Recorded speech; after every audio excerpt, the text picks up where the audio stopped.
Good evening and welcome to Space Cities. I'm your host, Steve Naj. Program about ancient wisdom and new technology. I'm your host, Steve Naj, and our guest this evening is Jim Ledwith. Good evening. A lecturer or investigator of UFOs and extraterrestrials for 47 years. Correct. And a lecturer for the last 10 community Correct. Organizations. Yes, yes. So why would people be interested in crop circles? Well, crop circles are really very fascinating. They are, the most important part about them is they're accessible. And I think that's the key, that you can actually go to them every summer, like clockwork. Only in the summer? Well, in southern England, where about 80% of all crop circles are made around the world are made in southern England, they use the crop as a canvas. And the harvesting of that crop is usually in the end of August, beginning of September. And this gives people the opportunity, the crop circle makers, the opportunity to make the crop circle on the canvas. And folks can go out there.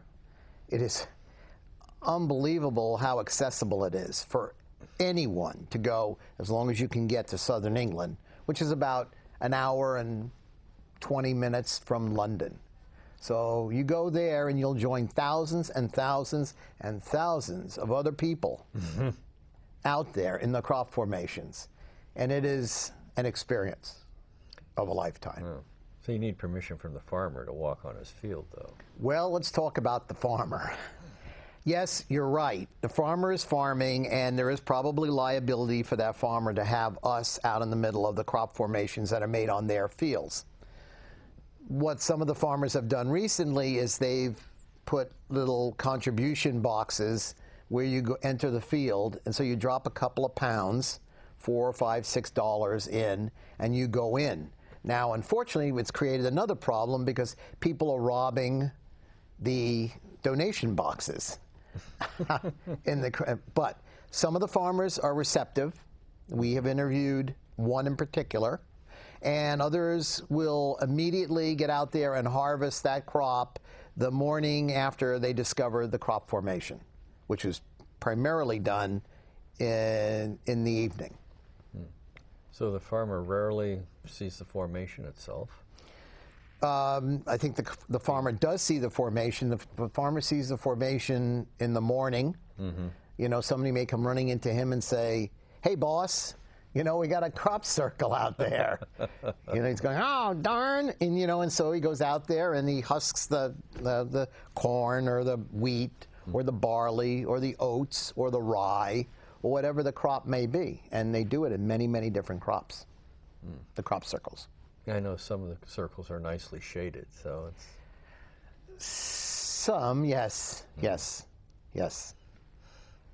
So do you go every year? I do not go every year. The last year I went, and the first year I went, was 2010. And I went July 26th through about the 1st or 2nd of August. And we went to Wiltshire, England, which is about that hour and a half from London.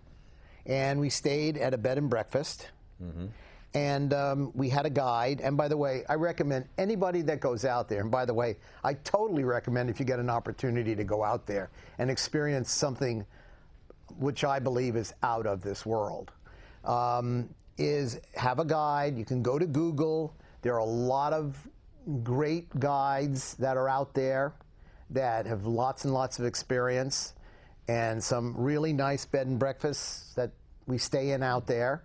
My next trip is in 2017, and I'm looking forward to it. I made a lot of friends out there. I got to see some unbelievable things, and it was a trip of a lifetime. My wife and I went with friends. They still can't stop talking about it. They were just so impressed with the crop formations. So what's it like inside a crop circle? Well, for some, it's not too much of anything. To others, some people get ill. because what we learned was if you go in and there's a round crop circle, and let me just clarify, Steve, that they aren't all circles. They're crop formations. The circles basically, the traditional circles ended in the late 1980s. And now you've got these intricate, complicated formations. But in parts of them that are round, they lay the crop down. If you go against the grain, some people get ill, kind of like nauseous from walking in them and doing that. Yes. Yeah. And there's a lot of other scientific things that maybe we'll chat about a little later that the real crop circles have. Now, there are fake crop circles. There are. But not as many as some of the media likes to portray it. I would say that, and this is a guesstimate on my part in my research, I'd say about 20% of it is not real. But I would say that the majority of it is real, and we've got science on our side, and I think that let science kind of have the final words on a real crop circle versus a fake crop circle. Now, are the fakes irregular or not straight lines? Or? Things like that. There's technology that the crop circle makers, and for the sake of not saying the word extraterrestrial, I'm going to use the unknown creative agency. Okay. So we'll use that, even though, in my heart, extraterrestrial. I believe that these crop circles are being made because we go there. And what a great opportunity for the crop circle maker who makes these formations, and us, thousands and thousands and thousands of us terrestrials that go to them, experience them, and come away as enthusiastic, if not maybe more so enthusiastic than myself, going to them. So are they predominantly in southern England, or?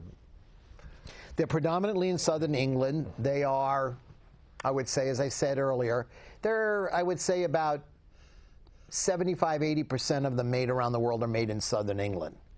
And there is probably reasons why southern England. One is a simple one. We go there. So we go there. You think about it. It's easy to get to. It's not cheap. And yes, it takes a day to get there. But the reality is it's not in the middle of the Sahara Desert. It is in a place that's comfortable, a little wet from time to time. It rains quite a bit. But it's convenient. And, you can make like I do. I go there and I spend a week out there in the crop formations. And then I spend a week in London. Nice. So I get the best of both worlds. But I really enjoy being out there in the crop formations. I wonder why they're not in Iowa or Ukraine or Nebraska. Well, they are. They are. But, they're not made in such an abundant amount as there. And I think the reason for England is the energy sites, the Stonehenge, for instance. There are things, there's the ley lines, which are these energy lines that are in the ground. I mean, when I was there in 2010, one evening we went out to Stonehenge. So you can go to Stonehenge and you can pay £2 and walk around the perimeter of the stones. On the other hand, if you pay another couple of pounds, you can go in the evening, and the evening doesn't mean darkness because it doesn't really get dark till almost 10 o'clock in the summer, and you can go inside where the stones are. And there were people in there with those dowser rods, and 30 people, we all tried it. You walked over these ley lines in the ground, and these rods were just going woo, woo, woo, woo. They were just great. And I mean, that was an example of energy that's there, and Avebury and all these other sacred sites that are in southern England. And I think that's one of the reasons they do it, besides the convenience for us getting there. So England itself is somehow special. It is. Yeah. It is. Is it the mythology or the, I won't say ancient history? Because I know there's the chalk horse and a few other Well, you brought up Merlin's Hill. the chalk horses are there, and but let me just tell you that in England as a whole, about 30% of it has aquifers, water, underground water.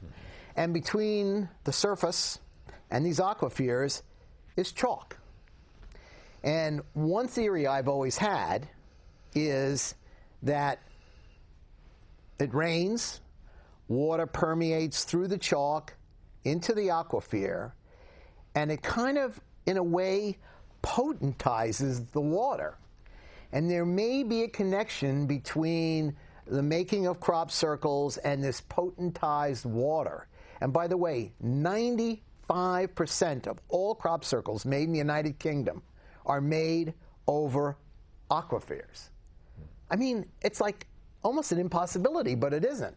It's happened. 95% of all crop circles, we're talking about thousands of crop circles over the years, have been made over aquifers. I mean, so I don't know. I mean, and there's another interesting thing, which may be related.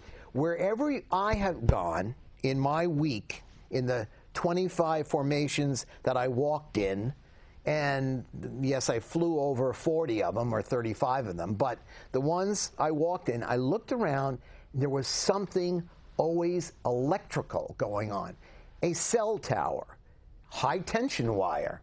There was something always electrical. And you're out in the country. This is ag land. It is not metropolis. Yes, there's a city of Wilshire and Avebury, et cetera, and so forth, but I don't mean near the big cities or the small cities. I mean actually physically seeing these electrical things. So is there a relationship between electricity, maybe the water, the potentized water? I think there's something going on. I think it all has something to do with the making of those crop formations. Well, what do you feel is the purpose of the crop circles, crop formations? Well, I think the first thing and the most important thing, in my opinion, is it's they know we go. It's accessible, and that's the key, accessibility. It is so wonderful to go out there and be with hundreds of people in the bigger formations, 1,000 feet wide, 1,000 feet long, and you're out there with hundreds of people from all over the world. Everybody's together. Yeah. Everybody's talking. Is there a hidden message in these formations? I'm not sure, but there have been messages, quote unquote. I don't use the word message. I like to use the word communication. There has been communication, not much. A lot of it, I think, may be technology, and it just may be things that they're showing us or giving us, but we may not have the capability to run with it. I mean, it may be beyond us, even though they know what we're capable or not capable of. So. Okay. So on the average, how many crop circles per year? I'm going to guess now. I'll probably be close. All right. In all the world or in just the United Kingdom? United Kingdom. The United Kingdom, I'd say in a given summer, 300, 400. Every morning you get up. And the thing about doing what I suggest, about getting a guide and going out with them, is because they're all connected. And they're on their cell phones. And they're talking to each other. So when a crop circle's gone down, the thing that's really great is we know where it is. And getting the guide, you're out there and you rent a car, you don't know which road to take. You take the A4, you do the this and the that, you go into Hungerford, you go boom, boom, beam. You're in the country and they have no real names on the road. Exactly, and it's just, and we had some woman by the name of Danny Clark, and she never wanted to go on a highway. She went on the back roads always. I loved it. I just loved it. We were always on these little country roads to get to all of these crop formations, and we went to many crop formations, and they were really interesting. They were really interesting. How do people view them? From the ground, or they take ultralights over the top of them and photograph them? Well, what's the best way to experience? If you go, you need to do both. The ground, yes. But a lot of them, when you're on the ground, they look like a tangled mess. But from the air, they make all the rhyme and reason. And you can go to YouTube and you can put in crop circles and you can see what I'm talking about. We can talk later about sites, et cetera, and so forth to see crop circles. But I would recommend by air, and they're the ultralights. Now, let me just tell you, there's two types of ultralights.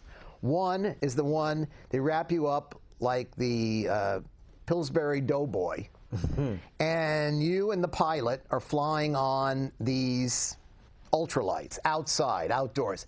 Sounds like fun. Great. If you want to have fun, go to the amusement park and have fun. But if you want to be a serious researcher and you want to get great photographs, take the 2-passenger ultralight plane. Looks, as you can see it on film, it is a very simple 2-passenger aircraft. You think it's going to be bumpy up there because the weather is a little iffy, but the reality is not at all. It was as smooth as glass. And the great part was when you wanted to take a photograph, instead of being in the one with the, the two people outside, the pilot and you're outside and you got all this gear on and stuff. Here you just have your regular street clothes on, and he'll bank the aircraft, say to the right, and you'll just take a shot straight down. It's really easy. And by the way, a lot of fun too. And you take off an old World War II airfield, which is where a lot of stuff was going on in the 1940s. And there you are doing that. And I think you need to see them both, because I think the crop circle makers intend for you to see a lot of them from the air, not from the ground only. Way different, way different. I noticed there are photos of people being stretched out in crop circles and various positions, or I won't say praying, but meditating. Yes. Do they get warm, fuzzy feelings? Well, I'm going to tell you, my wife got warm, fuzzy feelings, and that was from the crop circle. And the thing is that was really interesting is you had to have your heart into it. I brought a magnetometer with me. And a gentleman of mine, is the king of crappies, so to speak. He lives in Wilshire. His name is Michael Glickman. And I had a magnetometer. So I showed Michael. I was so proud. We were in his living room. I said, Michael, look, I got the magnetometer. That needle was going like this, and it was going crazy. He goes, you give me that magnetometer right now. So I gave him the magnetometer, and he said, I'm not giving it back to you. Because when you go out into a crop formation, you got to go in with your heart, not with your magnetometer. So leave the devices at home. Go in with the best device of all. Interesting, eh? That's an interesting comment. But you figure if you're doing scientific research, you would. Correct, and I think both are important. Both. I think so. Yeah, I'll say my one annoyance with crop circles investigation that we're 15 years into the 21st century, and no one goes out there with a laser rangefinder. All golfers have them, and they mark a spot and get diagonal directions, or a theodolite or surveying equipment. Yes. Because now they're extremely accurate, and they're accurate to the millimeter. Right. Now, why don't people actually measure them instead of guessing between the rows how large the formations are? We do. I mean, a lot of researchers do, and there is science behind the real formations. I mean, some really, really good science, factual, measurable science. And it's there. It's just there. And it could be, anyone can do it. How are they usually sighted? I mean, if you're driving by on the road, yes, and you can't see the field because the circle or the formation is inside the field, how are they ever discovered? Are there active people running around? There are active people running around, and basically the way the active people are seeing it is that they're flying. Somebody gets up, probably, whoever it is, John Smith. And John gets up and gets in his ultralight, and he just flies the fields for about an hour. He probably takes off at around, it gets dark at around 10 p.m., in the summer in southern England, and it starts to get light at around 4 a.m. Oh. So by 4 or 5, John is out there flying his ultralight, and he's reporting back, you know, to basically everybody, cell phones, saying, here, there's one here, there's one there, there's one there. And that's how it starts. That's how the day starts. And then everyone has a go at it and heads on out there. So the poor farmer. Well, you know what? The poor farmer, yes. But you know what? The poor farmer can charge money. And we always, if there's a honesty box there for admission, we pay it. We pay it because that's the right thing to do. They've now, as I mentioned, this thievery going on. So what's also happening is some of these farmers are having some of their family members sit by the honesty box. But here's the deal. Assuming no one gets hurt out there, the reality is they don't lose that crop. I mean, it's not like you can't harvest a crop formation. You can. And that may have a two-sided effect. They don't lose any money because they're harvesting the crop anyway, but the question is there any kind of components of that formation that may have an adverse effect on our food stock? Which reminds me, I've had crop circle beer. Have you really? Yes. The way I walked out in the wheat fields. Yeah. They made it over in San Leandro. Really? At Wizard Brewery. Okay. I have bottles, empty bottles somewhere. Good. It's a collector's item. Yeah. All right. So you yourself have had any unique experiences, or do you levitate? No. Well, No. we could save that for another program. Okay. But here's what I will say: I had the most amazing experience in 2010. As I mentioned, we went out there to Wiltshire, England at July 26th or thereabouts. And I was traveling with about 5 members in my group. And I said to them this. I said, you know, I've telepathically communicated with the unknown creative agency. Telepathically. I said it in my head. I said, if I go out there, can you make a crop circle that has a face, has communication, and it has to be made while we are in Wiltshire? So they had to do all those things: communication, a face, a crop circle, within 3 or 4 days. And by the way, they don't do faces and communication all that often. If you see that, it's usually every couple of years. So what are the odds? Okay, the odds are high that that wouldn't happen. Take it one step further. They got a sense of humor. They made 2. And it's called the Double Jesus. And it was literally 2 crop formations on either side in a city called, it's not even a city, in a town called Hungerford. And it was made on July 30th, 2010, and they were matching. They literally like bookends, and they never duplicate, ever duplicate. But these weren't exactly duplicated. And our crop circle research group, the cropcircleconnector.com, they actually started to superimpose crop circle in the north on top of crop circle in the south, and there's a face that looks like the Shroud of Turin, or Jesus. Well, by the way, I think it's somebody else, but we can talk about that later or some other time. But anyway, so they did this, and I think it's their wonderful sense of humor. This has become a very interesting moment in crop circle making. It's the most unusual thing they've probably ever done. And the farmer that owned the field on the south side of Highway A4, which is kind of like their freeway, he harvested within a matter of hours. We got into the one in the north. I didn't even know what I was in. We went flying. We went flying, and I got to take a picture of it. My wife went flying earlier, and she's got a picture of both of them. But the second one didn't last. They've never, ever done it. Now, what are the odds of I did this and boom, we not only got it, but we got a twofer, which is we got 2 for 1. It was really unbelievable. Of course, everybody's going nuts over it because my 5 people said, he said this just 3 days ago. You know, we were at Heathrow Airport, and here he's talking about communicating with them. Well, maybe they weren't listening, maybe they were. But somebody did something and created the most unusual situation in crop circles that, to that date, has ever been done.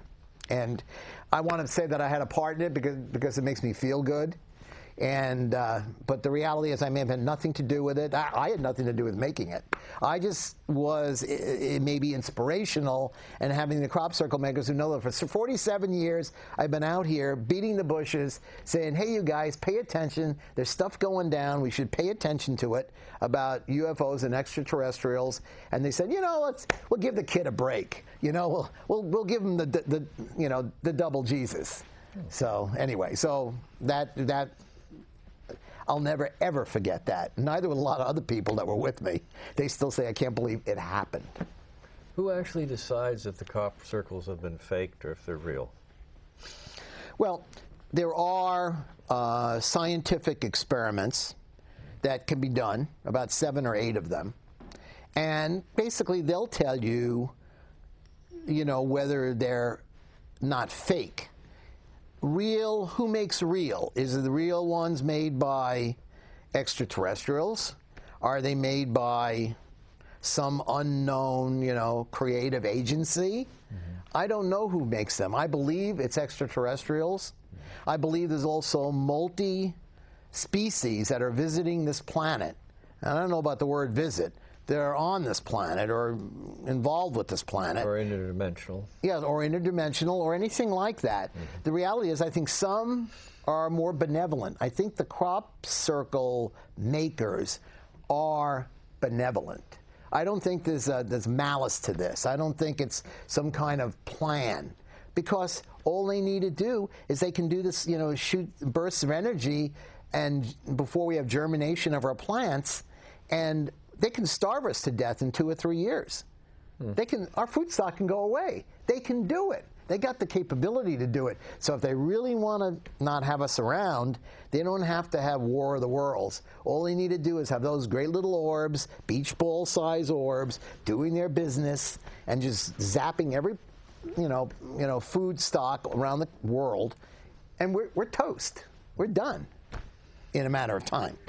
So, are there orbs associated with all crop circles, or a few of them? I believe, yes. Crop circles are made by these orbs. I don't believe there's an extraterrestrial sitting in every orb. I know these orbs are beach ball size, about this big. And it seems like a bigger one comes down in the vicinity of the crop formation that's laid down, releases 2, 3 of these orbs, and in a matter of seconds, boop, boop, boop, boop, boop. You can see a real one being made in 1996 at Oliver's Castle. And you can see one, just YouTube it, Oliver's Castle crop circle. And you'll see it being made. And we've had it the film scientifically analyzed, and so on and so forth, and it's not been proven to be phony. And also think about this is 20 years ago, and I'm sitting here in technology central of the planet right now in Mountain View. And 20 years ago, we didn't have the capability we have now. So with that being said, I'd let everyone come to their own conclusion on that particular crop circle, or crop formation. You brought some slides with you, or? Well, yes, I did. Okay.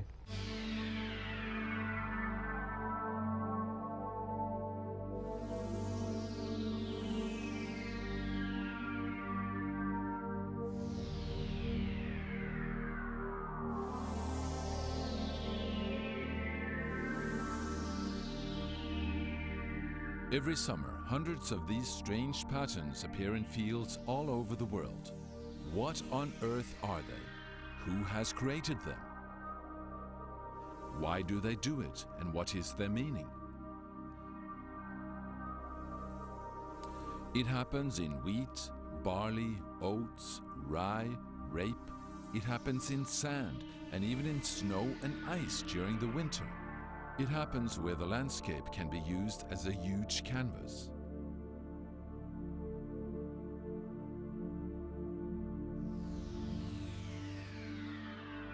Are some jokers out just trying to create a little attention?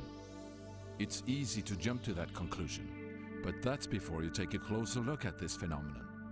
When one studies the crop circles close at hand and in detail, it's impossible to avoid that strange feeling that something else might be behind it all.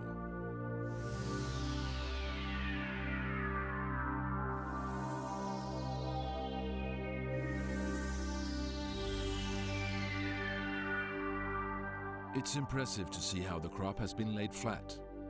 Firstly, the edges have been clean cut, no trampling or bending. It's as though the crop has been combed with a huge comb. From the air, it looks as if a giant stamp has been used in the field. The phenomenon often starts in early summer when the crop is green and continues right up to harvesting.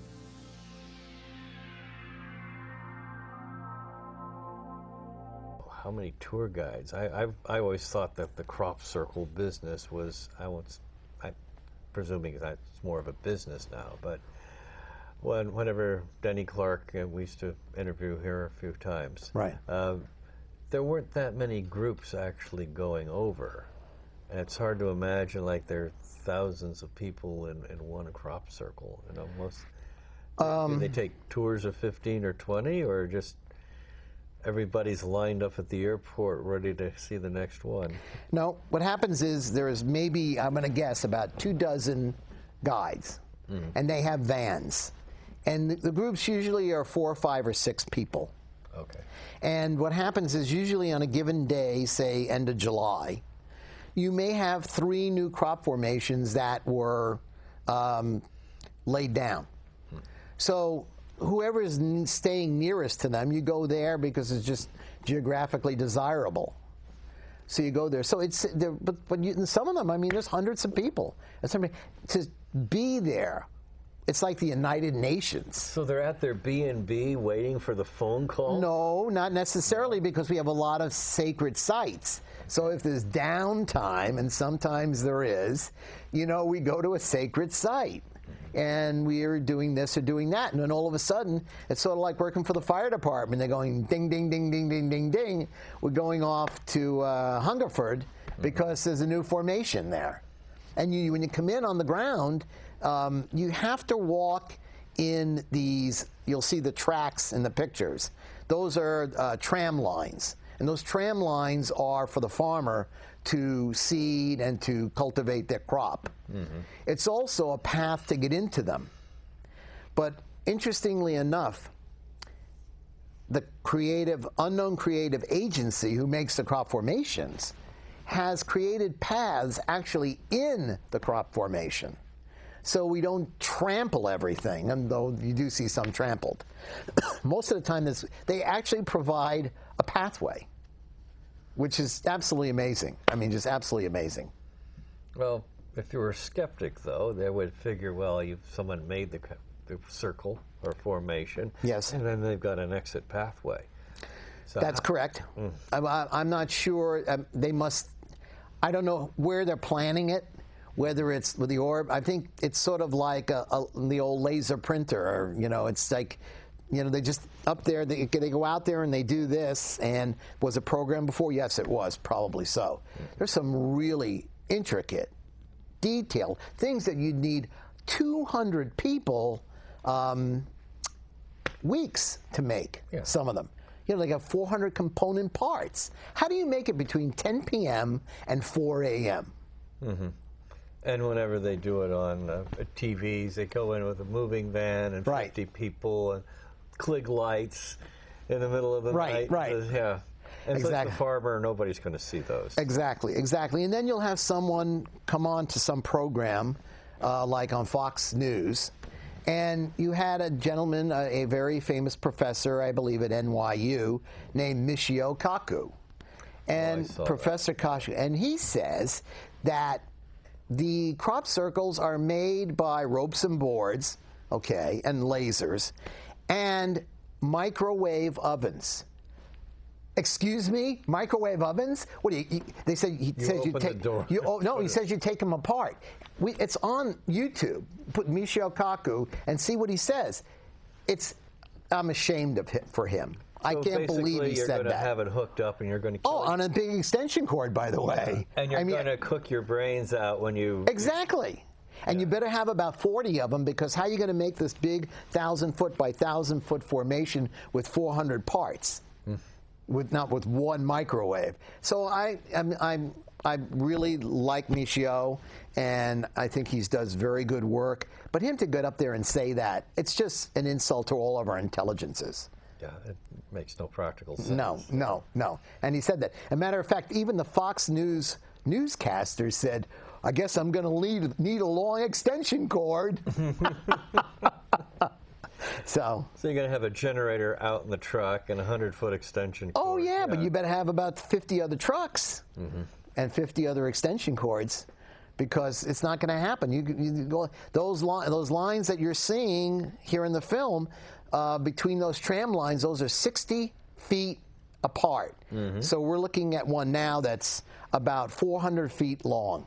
400 feet long, between 10 at night and 4 in the morning. Some of them are made in broad daylight. Not many, but some are made in broad daylight. That's an incredible thought. I know. Has anyone actually calculated the surface area of the formations? I mean, as far as the dimensions? Well, basically, if you do have, I'll simplify it with a circle, too far, right. you calculate the surface area, and then you estimate, the time it took to, and how many hours or how many, quote, people, right. Like Doug and Dave, and one does it from the grave. Right. Well, everyone here doesn't know about Doug or Dave, but that was the biggest sham that ever was. These quote-unquote pensioners in the 1970s and 80s said they were making all of the crop formations. So they had them go out and make them for the press. What junk, and it wasn't even well done. How do these older gentlemen, one's deceased now, by the way, how did those older gentlemen back 30 years ago go out there and make 30 in one evening, all over the countryside in southern England? I mean, a physical impossibility. They couldn't make one good one. Every one that they made, that there were witnesses to the making, were very sloppy. Yeah. Very sloppy. They were man-made. Yeah, they didn't have clean They edges. weren't unknown creative agency people.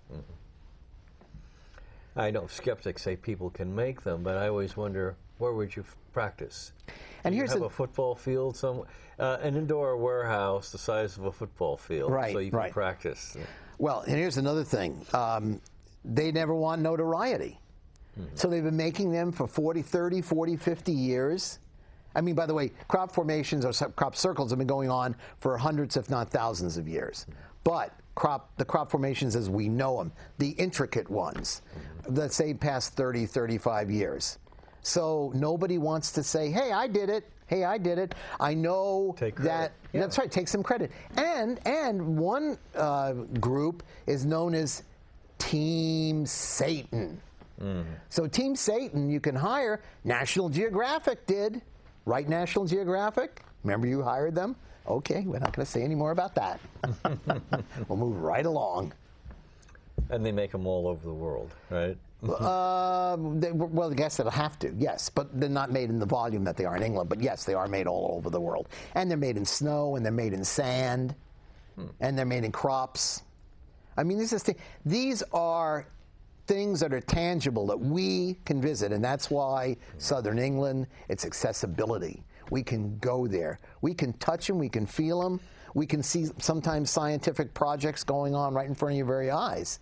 And when you see it happening, you're going, whoa. I mean, they can say about me, Jim, UFO Jim, you got lucky. You made the call, and coincidentally, in those 5 or 6 days, you got what you asked for. And then they had maybe a little twist, so they doubled down and gave you 2 instead of 1. Are there any other phenomena associated with crop formations? Like people get abducted or the animals run away? Yeah, there is situations where the animals do not go into some of them. I don't know if it was all of them, so I really don't want to say animals don't go into them. But do they stay away from them? Yes, because it's probably there's an electrical charge, especially right after they're made. The background radiation goes up, 10, 15-fold. You're inside. By the way, there's normal right here. There's background radiation. Yeah. It's like 0.5. You mean like cosmic rays? Yeah, Beta, right out here. But if you're in a crop circle, when you're inside of one, they're 15 to 20 times bigger, stronger. You go outside of the crop formation, and it drops right back to 0.5. So who's doing that? And it goes on, and there's metal particles in the soil, and like I said, there's 7 or 8 different anomalies, scientific anomalies that are related to the real crop formations. You go in with your portable gamma counter and... You can go with my magnetometer. My magnetometer, so after a while when you see it going, okay, I guess there's something here. The closer I got to the ground with it, the more activity I got. But I mean, but here's a good one. How about people's hands?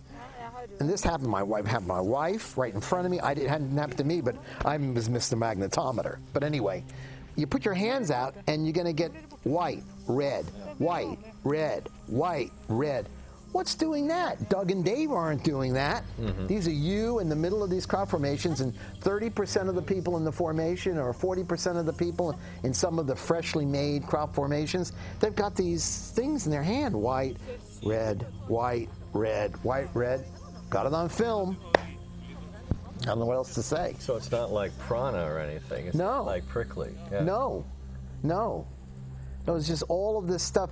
The protein level's higher. The thyroid level in us is lower. It goes on. And these are the real ones. Because Doug and Dave, or Team Satan, or whoever it may be that's making the fake ones, can't do those things. There's no way. I think we all agree on that man can't do all of these unbelievable scientific things to these formations. The real ones, anyway. Yeah. Are there, let me see, different investigative groups? If they're centered in England, fine, but if you've got a crop circle in the United States, yes, crop formation, and there have been. Yeah. One here, down south.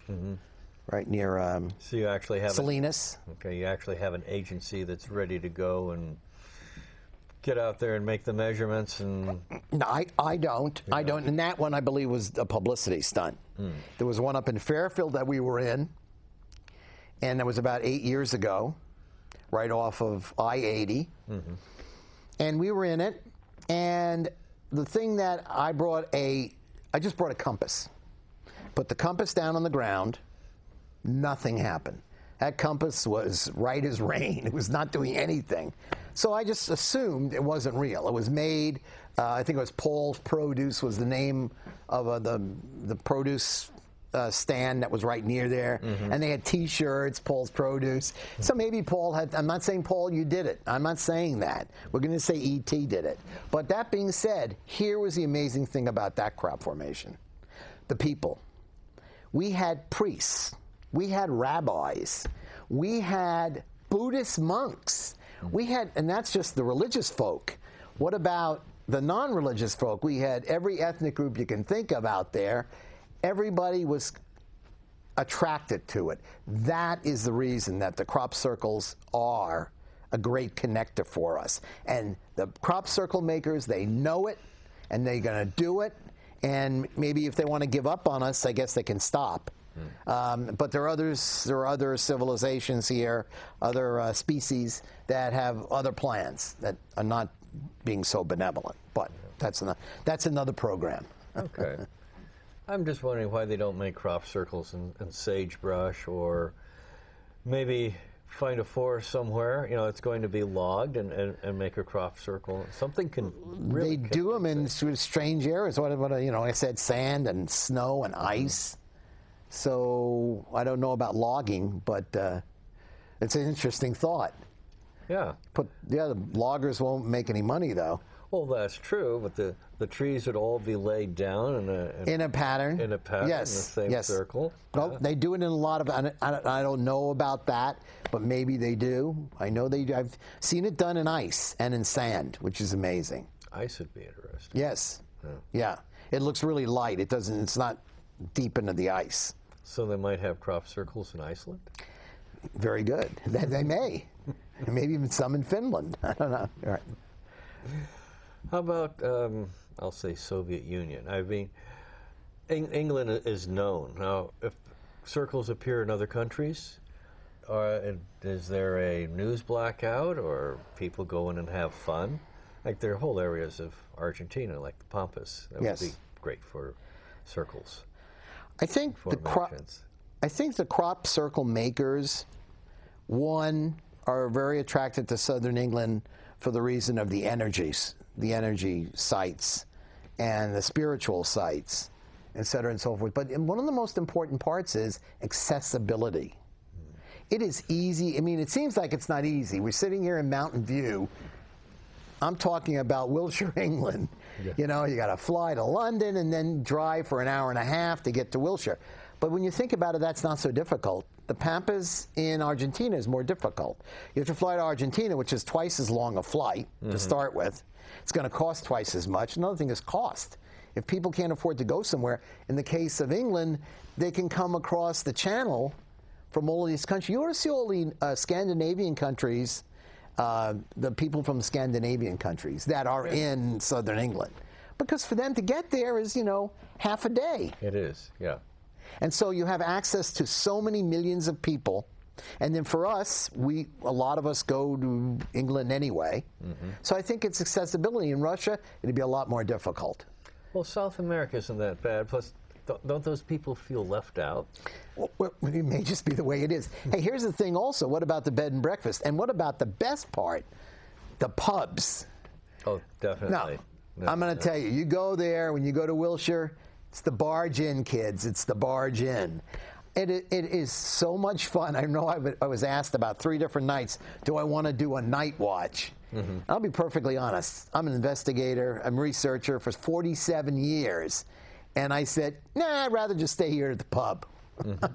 Not necessarily to drink a lot, but just to be with everybody and talk about it. The barge in is kind of a meeting place for croppies, crop circle people. They call them croppies.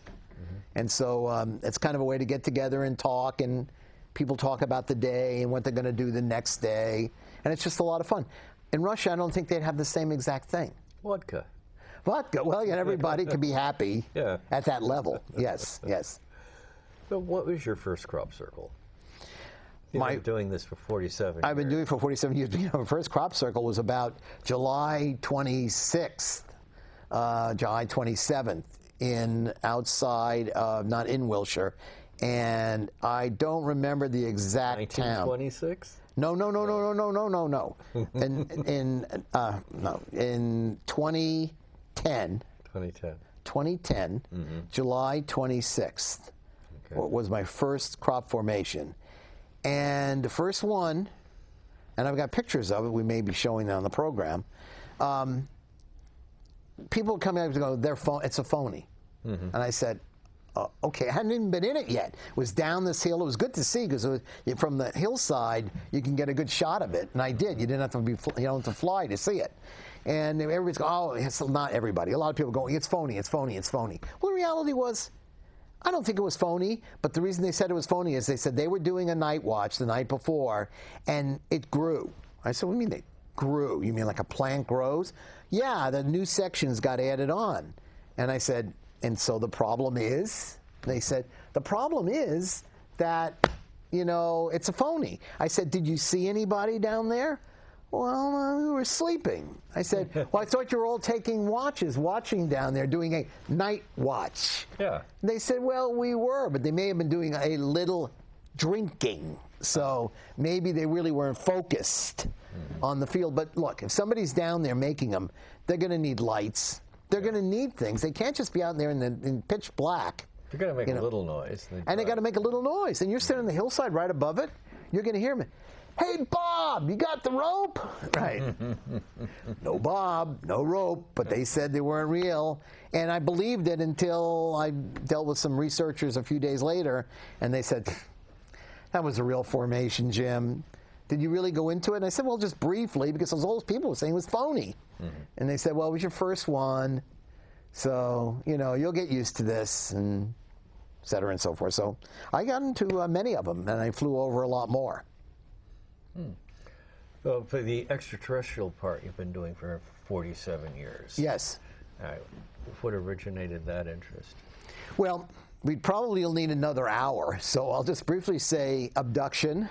Oh, okay. That's what's, yeah, we go down that path, which I have no problem going down. Were you beamed up? Or? I was taken up, not beamed up. Yep. And like I said, it deserves more of an explanation, a little more facts behind that statement. But that got me interested in it. And believe a lot of us have got little jobs to do. My job is education. I deal with the general public. I also deal with MUFON chapters, Mutual UFO Network chapters, and I speak to them. And I also speak to the general public. I have a program called the UFO Series in Sonoma, California. And every year we do classes, or I do lectures. And also, even equally as good, if not better, I have a program with the Sonoma International Film Festival, and it's called the UFO Symposium, and we're in our 6th year now, and we're the only, it's the only mainstream film festival on planet Earth that has a UFO symposium with films, panel discussions, guests, and we've had some phenomenal moderators.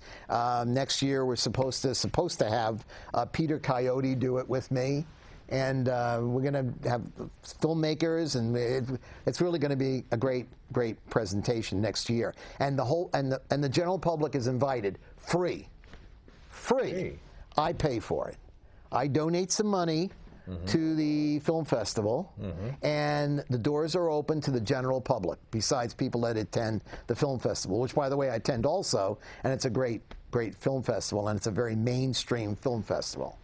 So the film festival has different venues, like in Petaluma or Santa Rosa or Sonoma, or no, it's all in Sonoma, and there's multi-venues.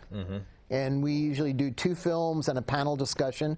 I've 2 years ago, I had an alien abduction panel, and my moderator was Dr. Charles E. Young, who was chancellor of UCLA for 29 years, the longest-serving chancellor in the United States of America.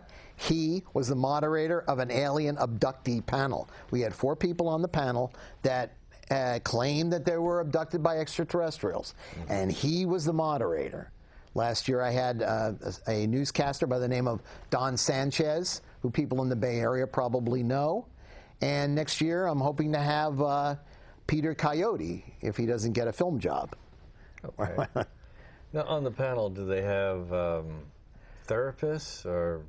We have hypnotherapists. When we had the abduction, we had hypnotherapists. We've got politicians, not many. We have experts. We've got Dr. Gordon Spear, who ran the astronomy department at Sonoma State University for 40 years, professor of physics, professor of astronomy, and he's on the panel. Mainstream science is very important. To have those kind of people, if they're willing to do it, I think really is very, very helpful. Is there a requirement for being on the panel? Do you have to have seen a UFO or experience an abduction or have a relative experience an unusual event? No. Do you want to be on the panel? No. Okay. I'll come for free. Yeah, but you can come for free. It's no problem. So anyway, no. Basically, there sometimes is. Okay. Yeah, but there's a lot of food being sold on the plaza area of Sonoma. So no. So we have a lot of people. We usually have to turn people away from being on the panel. Usually like 4 to 5 people on the panel. But we're going now into our 7th year. We've done it 6 years now. And it's been extremely successful. By the way, one more film on crop circles. Crossovers from another dimension. Crossovers from another dimension. That's plural, crossovers. Amazon. Get it? It's the best documentary ever made. Can I talk about my website real quick? Sure. Website, ufosareal.com. That's UFOSRREAL.com.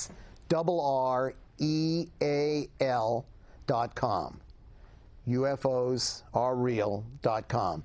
You can also go to Facebook, UFO Jim, and I will do lectures for groups, and I'm busy working with science people, et cetera, and so forth. We're very busy right now. So your Facebook actually has a, well, I say not a program, but an agenda on it, wherever you're going to be? Well, you know what? My website does. Your website yes, it has a does. calendar. Okay. Yes, more so than the Facebook, though we're going to modify the Facebook too and have it on there. So we're going to do that, but if you go to ufosareal.com, UFOSRREAL.com, you can see the calendar on it. Okay. Well, thanks very much for being with us. Well, thank you for having me. You're welcome, and I believe your information will be coming up on the screen. And I think it if did. you wish to contact us here at Space Cities, P.O. Box 487, Mountain View, California, 94042. And as Jim said, that all your information is going to be on Facebook or your website. Correct. And pleasure meeting you. Thank you for having me. Thank you. You're quite welcome. Thank Come you. back again and Okay. tell us your abduction This story. is the first time I got to be on the moon that I'm conscious of. Well, we have an extra special sphere with air in it. Ah, thank you very much. You're welcome. This is Steve Naj signing off for Space Technology Trends.